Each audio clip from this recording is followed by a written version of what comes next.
Welcome, champions of the realm. My name's Enuki, producer of the show, and I'm introducing you to the top 10 plays of 2017. Let's go! Predictable, easy shutdown, and salvo rains down both rockets and a snipe caught by reverse.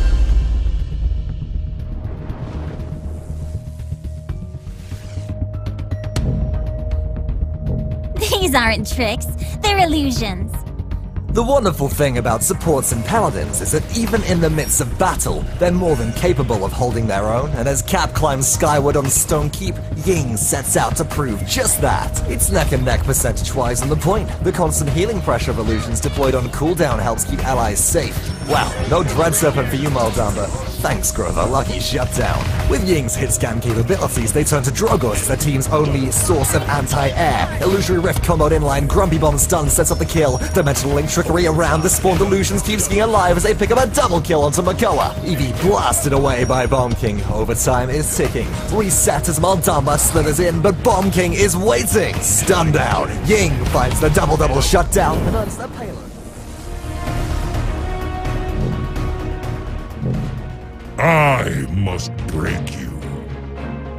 It might say skill Ganon in the nameplate, but this play is all about the teamwork. Salvo doesn't find much purchase. Red team attempts to push. With a few rockets thrown out, it's time to kickstart the afterburners. Torvald sets up a defense. Dragon Punch is ready and channeled and bypasses the Runic Sage to take out Buck in the backline, who just can't get away. Thrust will close the gap back to the action, and Fusillade direct hits will close out the fight. Everyone down. The pathway is clear. Red team pushes on. It's Bonka on Ruckus, who now takes the aggressive positioning for dismount zoning. They set up far forwards and channel their fire down narrow angles. Charlene is ready to respond. Impaler Arrow doesn't find the stun though, Emitter keeps them alive, and as Torwald attempts to blow their opposition away, Hexafire answers back for a double kill. But Drogos is in danger, Thrust is on cooldown, but Rocket jumps and the self-damage for the survival thrust reset threshold is met, and Skill Ganon stays alive through incredible game knowledge as Bonka finishes off Buck.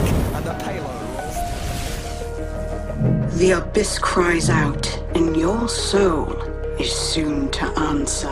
A lot of top plays have featured Ceres recently. Convergence does provide the perfect ultimate wombo combo setup, of course. But this time, well, we're in for something different. Soul Orbs are thrown out between heels as Makoa contests the objective in Ancient Rage.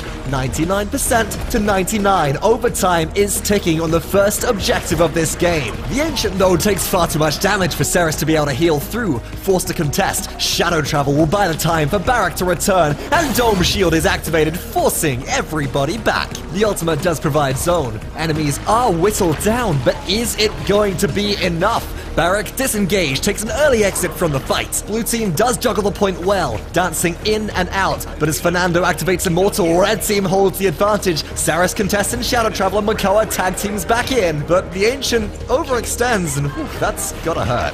Back to the fight, however, Charlene offers assistance in cleaning up the circle. Solo Convergence is used on Cassie, whose mobility provided a sizable threat, nets the kill, but now Ruckus is able to reset overtime. 5-3-5 health remaining, and Shadow Travel once again sticks the hold, allowing Androxus to return, and with Restore Soul and Netherstep, eliminate the worst of friends. But Fernando is back once again. Their shield, a towering barricade, which lets the red team regroup, and on the objective, it's an all-out brawl with no clear victor. 3-5-3 health remaining, and Ceres continues to channel Restore Soul, throwing out Soul Orbs to supplement their team's damage. Little by little, in a battle of inches, Blue team takes the fire. Sorry, kitten. You wouldn't last a day on my streets. And for our top spot this week, it's a Lex Pentakill Execute. I'm just kidding you. This one's somewhat more tricky. Androxus picks Ying in the backline, mispounce, misplay, but the favor is swiftly returned. Lex 2 has found their way in, but whilst In Pursuit locks on, it lacks damage, and that's certainly something that double daggers do not. Ceres locked in a 1v1 with Maldamba. Maeve dashes to the rescue, pounce missed again, but a quick 180 flick snags a triple kill, and Makoa is danced upon as they attempt to retreat, but fall for the quadra kill. One remains, and Drogos is oblivious. 1, 2, 5 in a row. These blades were made for slicing. You dishonor yourself by fleeing. Stand and face your death. Ah, Zin at last makes their way to the show, and reversal means you're not dealing damage, Androxus. Victor cut down, but surviving through their flak jacket. 2,000 damage, not quite enough. Smolder during Bilo resets Zin's health and allows for a backline dive to finish the kill, reset their cooldown, and dissipate away from danger, although not too far. Eyes on the aerial prize, target swapped from Androxus to Drogos. You'd think the Drake to be more fireproof, but that's certainly not the case. A moment of brief respite grants a reload. Androxus focused again, but proves to be a slippery target, and actually forces Bilo from the air to disengage. Respawn's returning under pressure, Zin dives for a healing totem, and with counter ready, blocks an incoming shot to reset their health once again. The enemy reconvenes. Androxus ults. Zin draws their fire with slashes and whirl, and Bilo keeps them safe from the remaining shots. Victor returning to the fight proves an easy task after the pesky Androxus is evaporated. Once again, the lizard braves the tunnel of flames, or rather a dome shield of flames that is swiftly finished off by architectonic turrets, doubling down on lizard slays. And Fernando, in overtime, but an afterthought. Rampage for Zin. Victory for the team.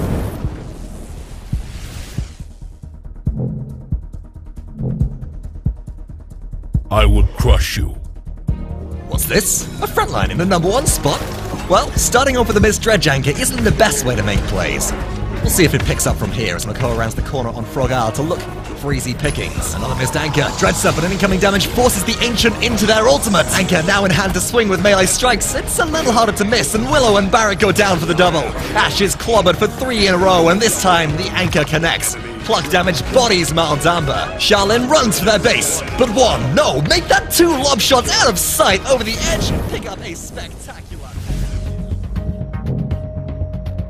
I have such an explosive personality. A hard-fought battle lies ahead on Serpent Beach, and Barrack isn't able to approach the rapidly climbing objective. It's all down to Bomb King, and Joel Poppy Bomb throws panic and confusion into the mix. Grumpy Bomb zones all off the capture point, and that'll buy enough time for Inara to return and take things into 99%. Overtime to the red team. Knocked back, but not down yet. Still contesting no matter how many allies fall is the red team. Ceres is next. Now Barrack back from the respawn. Barricade is down. Juke boots are active, but that's a lot of incoming damage. It's all down to Bomb King, and Jolt will make the space. 1 toe on the objective as overtime has elapsed is all the red team needs.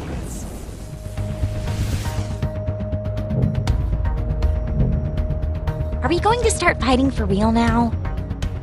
Boft rounds out the plays today, again on Frog Isle. Magnetized by danger, they roll straight in, miss the cooldown reset, but stand fearless in the face of Bomb King. Behind a tree, they count their seconds of their out-of-combat timer, roll back behind the waterfall to regenerate. Close to full, Androxus is scouted with blast shots AoE, poked and tackled. Boft draws in with protection applied, misses the reset and disengages Ceres to withdraw momentarily. Bomb King, fresh from spawn, is dismounted. Ceres, threatened, the low ground taken to stay safe. Not now, Bomb King. Didn't you learn your lesson? The exaction bonus damage is a little too hot for them to handle.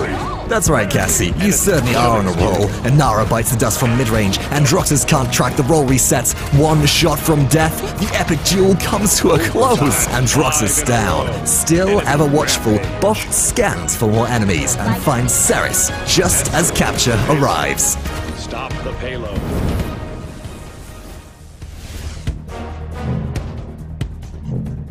You are nothing but dust in the wind. From one Nara escape to another, we're onto Frog Isle next, and Charlene, immediately in heat haze, finds 2 shots onto Grover, refocuses to Kinessa to wipe out the incoming danger to their team, and returns to their original kill. Payload in transit, Maeve tries to contest, but is a snapshot away from death. Torvald is impaled into walls, soaks a planted, their personal shield buys time, saves their life as they reposition. Hyper Beam throws Charlene off the map, but a mid-air withdraw saves their life, narrowly escaping death by bare inches. Charlene returns to the fight with seconds to go until overtime, and the payload bare meters from conversion. Relentless in pressure, they pick Grover a second time. Midnight and Ice Block Eevee buy time, but the enemy can't find any kills whatsoever, and they're punished for even trying to go near the objective. Torvald, coming in as a last-ditch effort, is impaled away from the payload.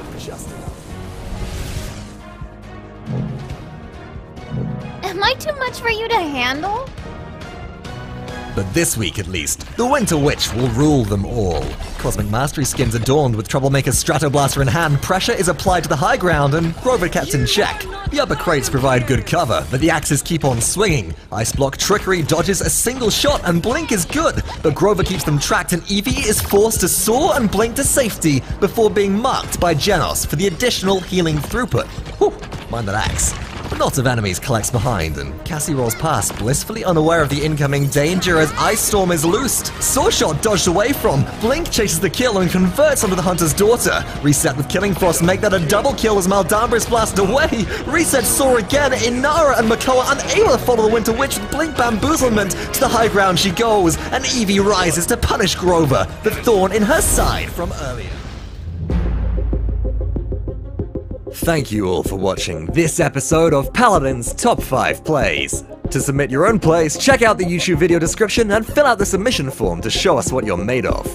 Don't forget to subscribe to receive the Onyx Stallion mount skin in-game as well, and we'll see you next time.